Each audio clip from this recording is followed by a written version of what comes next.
Magandang araw mga kasinireka PH. Kumusta? Ang pelikula na ipapaliwanag ko ngayong araw ay ang South Korean action drama na pinamagatang Commitment. Nagsimula ang kwento sa isang North Korean spy na si Lee Yong-ho. Isang gabi matapos ang kanyang misyon, masayang nagpapaalam si Lee Yong-ho na ito ay babalik na sa kanilang bayan sa North upang makitang muli ang kanyang mga anak. Habang ito ay naglalakad, palihim na pala itong sinusundan ng mga pulis ng South Korea. Habang siya ay napapalibutan at pinapasuko, dahan-dahan itong dumukot sa kanyang bulsa, inakala nila na ito ay lalaban kaya agad nila itong pinaputukan. Tinamaan sa puso si Lee Yong-ho na kaagad nitong kinamatay, habang hawak-hawak ang litrato ng kanyang mga anak. Samantala, sa Yoduk Labor Prison Camp, kung saan nakakulong ang dalawang anak ni Lee Yong-ho. Sinabi ni Coronel Moon Sang-chul sa anak nitong lalaki na si Lim Yong-hon na kung gusto nitong makalaya ay kailangan nitong maging agent nila. Agad din naman itong pumayag. 2 taon na ang nakalipas. Pinadala na si Lim Yong-hon sa South Korea. Binigyan siya ng bagong pangalan na Kang Dae-ho. Inampon siya ng mag-asawang parehong galing din sa North Korea. Mayaman ang mga ito, meron itong illegal na gawain. Sinabihan siya ng mga ito na huwag pakikialaman ang kanilang ginagawa at hindi rin nila pakikialaman ito sa kanyang mga gagawin. Kinabukasan, pumasok na sa paaralan si Kang Dae-ho. Habang ito ay nagpapakilala sa kanyang mga kaklase, pinagtawanan lang nila ito. Hindi naman ito pinansin ni Kang Dae-ho. Umupo siya sa bakanting upuan, nakita niya ang pangalan ng katabi niya sa upuan na si Lee Hee-in, kapangalan ito ng nakababatang kapatid niya na naiwan sa North Korea. Tahimik lang ito kaya madalas binubuli ng mga kaklase nila. Sa rooftop ng kanilang paaralan, pinagtulungan siya ng mga kaklase niya, kinuha ng mga ito ang wallet niya. Sa halip na lumaban, kinuha na lamang niya ang litrato nila ng pamilya niya, ibinigay ang wallet niya sa kanila. Sa pagbaba niya ng hagdanan, nakita niya si Lee Hee-in na nakasilip sa bintana ng isang silid. Sinilip niya rin ang bintana, nakita niya na may mga sumasayaw sa loob.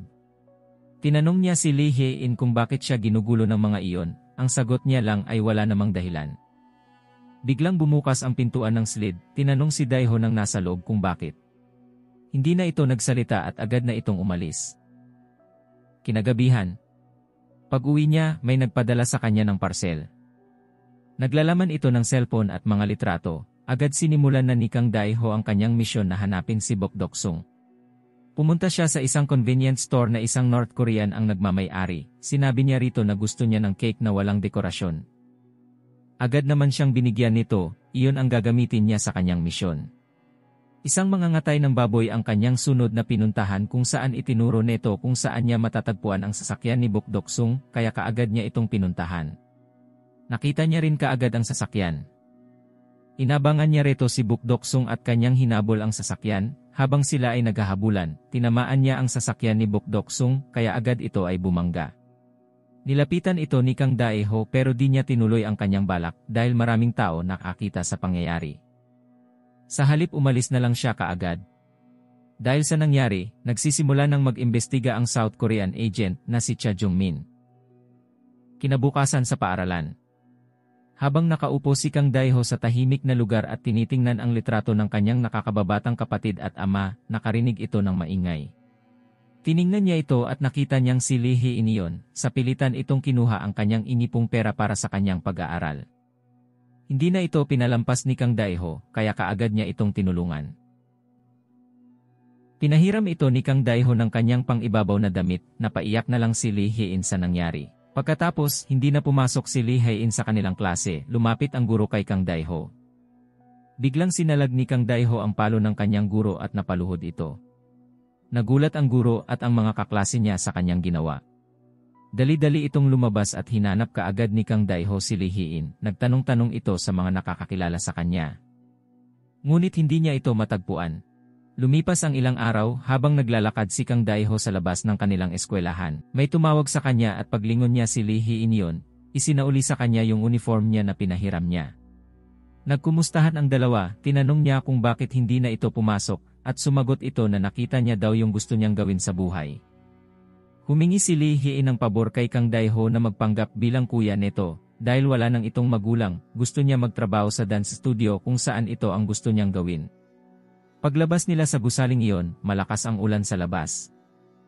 Nakita ni Kang Daiho ang mga batang naglalaro sa ulan, napangiti ito, at nakita ito ni Lee Hee-in. Habang naglalakad sila, nagpasalamat si Lee Hee-in at tinawag niya itong kuya. Napatingin si Kang Daiho, at sinabi nito na meron siyang kapatid na babae na kapangalan niya. Kinagabihan nun pumunta silang dalawa sa parke, kung saan may nakaguhit na malaking map ng mundo. Tinanong ni Lee Hee-in si Kang Daiho na kung may gusto ba raw itong puntahan. Sinabi niya na wala raw siyang gusto. At tinuro nito yung lugar na gusto niyang puntahan. Binigyan siya ni Lee Hee-in ng bubblegum at sinabing pumikit ito at ibato niya ito sa map at yun ang lugar na puntahan niya. Samantala, habang nasa parke si Kang Daiho, pinasok ni Bok Doksung ang kanilang tahanan. Walang itinira sa magulang niya, kinuha nila lahat ang nakatagong pera ng magulang nito, at pagkatapos, nagpaiwan si Bok Doksung sa kanya mga kasamahan sa bahay nito para hintayin ang pagdating ni Kang Daiho. Nang makauwi si Kang Daiho, tahimik ang bahay nila. Dahan-dahan itong pumasok, nakita niyang nakaupo sa sala nila si Bok Doksung. Naglaban silang dalawa at natalo niya si Bok Doksung, sugatan ito at nakakaramdam ng lungkot sa pagkawala ng magulang niya. Umalis din kaagad si Kang Daiho at pagkatapos sumabog ang bahay nila. Pumunta siya sa isang matandang babae na nagmamay-ari ng isang kainan at siya ay tinulungan nito. Miyembro din ito ng mga spy na pinadala sa South para tumulong sa kanila. Naghihintay na lang din itong makabalik sa kanilang bayan. Sinabihan siya nito na wag mo akong tawaging lieutenant, sa halip ay lola na lang. Kinabukasan, tinulungan niya itong mamalengke. Habang sila ay naglalakad na padaan ang isang sasakyan ng pulisya, nataranta si Kang Daiho, pinatigil niya ito at kinausap ang mga pulis. Habang sila ay nagpapahinga, tinanong siya ng matanda kung nasaan na yung pamilya niya, sinabi niya rito na wala na ang mga magulang niya. At pinakita niya yung litrato nila. Nagulat ang matanda nang malaman niya na anak pala siya nung dati nitong kasamahan na ang alam niya ay nakauwi na. Binigyan si Kang Daiho ng huling misyon ni Colonel Moon Sang-chul. Sinabi nito na bawiin niya yung kinuha sa kanila ng grupo ni Bok Doksung noon sa bahay ng mga umampon nito, at makikita na niya ulit ang kanyang nakababatang kapatid. Pinadalan si Kang Daiho ng video record ng kanyang kapatid, masaya siya habang pinapanood ito. Kinabukasan, pinuntahan na kaagad ni Kang Daiho ang nasabing lugar. At nakita niya na nandun nga ang target niya. Hindi na pinatagal ito ni Kang Daiho, tinapos na niya kaagad ang misyon at kinuha ang kailangan niya para siya ay makauwi na. Namili na rin ito ng pasalubong para sa kanyang nakababatang kapatid. Nagpaalam na rin ito sa matanda na siya ay babalik na sa North at kanyang kaibigan na si Lee Hee-in. Binalikan niya yung malaking mapa ng mundo para ilagay roon ang lugar na gusto niyang puntahan. Sa China, nakipagkita ang mga namumuno ng North sa South Korean agent. At sinabi nito lahat ng mga nakakalat na agent nila sa South. Agad-agad itong pinag-utos at pinahuli ang mga ito sa mga polis. Pumunta na din kaagad si Kang Daiho sa lugar, kung saan dito ito sasakay pauwi sa kanyang bayan. Habang nag-uusap ang dalawa, bigla na lang pinagtangkaan ang buhay nito. Tinanong niya ito kung sino nag-utos sa kanya, sumagot ito na, walang agent na nakakabalik ng buhay at hindi rin sila pwede mamuhay sa South, kaya ipinagtanggol nito ang sarili. Sugatan si Kang Daiho. Bumalik siya sa lugar ng matanda upang humingi ng saklolo, pero naabutan niya na may mga polis na roon. Kaya pumunta ito sa lugar kung saan nakatira si Lee Hee-in, nakita siya nito na sugatan. Nakita ito ni Lee Hee-in sa balita na hinahanap ng pulisya, ngunit tinulungan pa rin niya ito. Lilisanin na sana ni Kang Daiho ang lugar, at baka ito ay isumbong sa pulisya, ngunit sinabi nito na magkaibigan sila at wala siyang balak gawin yun. Kinabukasan, pumunta si Lee Hee-in sa isang convenience store para mamili ng kailangan nila. Naroon sa agent Cha Jung-min, hinahanap sila. Tinanong nito kung nakita niya si Kang Daiho, at sumagot ito na matagal na silang hindi nagkitang dalawa, kaya binigyan na lamang ito ng numero niya. Nagmadali itong umuwi at itinago nito ang motorsiklo ni Kang Daiho para hindi ito matuntun ng pulisya. Samantala, pumunta ng South Korea ang kolonel nito na si Moon Sang-chul. Para personal na kunin kay Kang Daiho ang bagay na kailangan niya. Kasakasama nito ang nakababatang kapatid. Tumawag ito kay Kang Daiho, tinanong niya ito kung anong nangyari, at sumagot ito na nandito siya sa South Korea at kasama ang kapatid nito. Sinabi pa nito na kung gusto niya itong makita, makipagpalitan ito sa bagay na nasa kanya. Nabigla na lang ito dahil hindi niya alam ang nangyayari.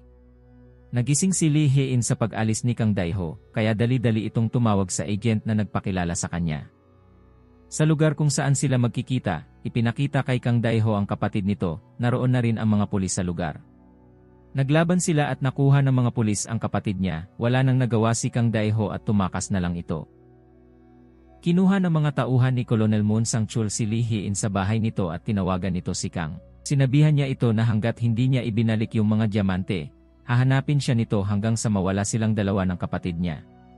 Kaya ibalik niya na raw ito at papakawalan nito ang kaibigan niya. Nagulat si Kang Daiho at nagbanta rin ito.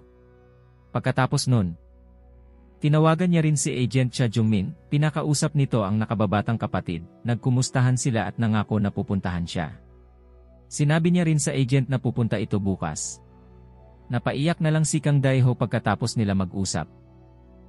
Kaagad pinahanap nito ang lokasyon ng telepono ni Kang Daiho.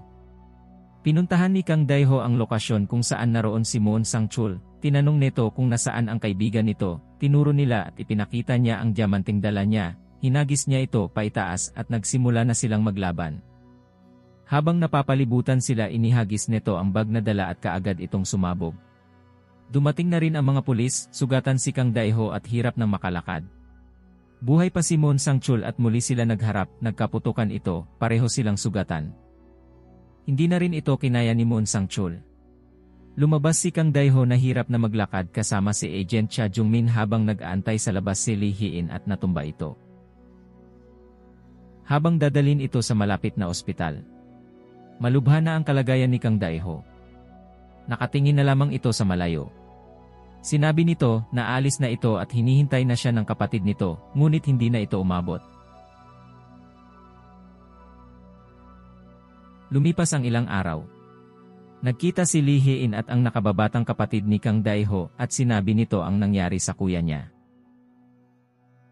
At dito na nagtatapos ang ating istorya. Salamat sa panonood. Ingat!